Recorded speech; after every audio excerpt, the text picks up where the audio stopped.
દાહોદ જિલ્લામાં મતદારો ઉત્સાહપૂર્વક મત આપવા માટે મતદાન મથકો પર પહોંચ્યા. ગુજરાત રાજ્યમાં 2025ની સ્થાનિક સ્વરાજ્ય ચૂંટણી માટે 16 ફેબ્રુઆરીએ મતદાન યોજાઈ રહ્યું છે, જેમાં દાહોદ જિલ્લામાં પણ મતદારો ઉત્સાહપૂર્વક મત આપવા માટે મતદાન મથકો પર પહોંચ્યા છે. સવારે 7 વાગ્યાથી સાંજે 6 વાગ્યા સુધી મતદાન પ્રક્રિયા ચાલુ રહેશે.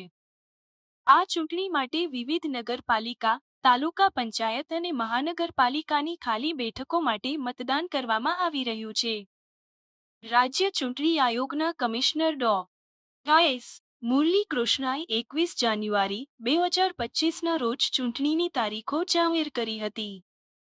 ઉમેદવારી પત્રો ભરવાની છેલ્લી તારીખ 1 ફેબ્રુઆરી હતી, જ્યારે ચકાસણી 3 ફેબ્રુઆરીએ અને ઉમેદવારી પાછી ખેંચવાની છેલ્લી તારીખ 4 ફેબ્રુઆરી હતી. ગુજરાતભરમાં 16 ફેબ્રુઆરીએ મતદાન થશે અને 18 ફેબ્રુઆરીએ મતગણતરી યોજાશે. આ વખતે ઓબીસી માટે 27%, એસટી માટે 14% અને એસસી માટે 7% અનામત બેઠક રાખવામાં આવી છે, જે રાજ્યમાં પહેલીવાર ઓબીસી અનામતના અમલ સાથેની ચૂંટણી છે.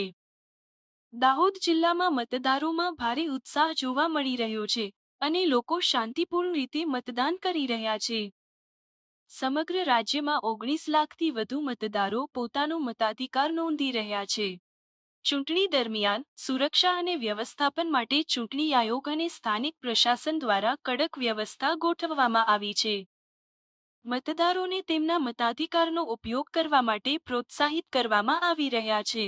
મતદાન મથકો પર જરૂરી સુવિધાઓ ઉપલબ્ધ કરાવવામાં આવી છે, જેથી મતદારો સરળતાથી પોતાનો મત આપી શકે.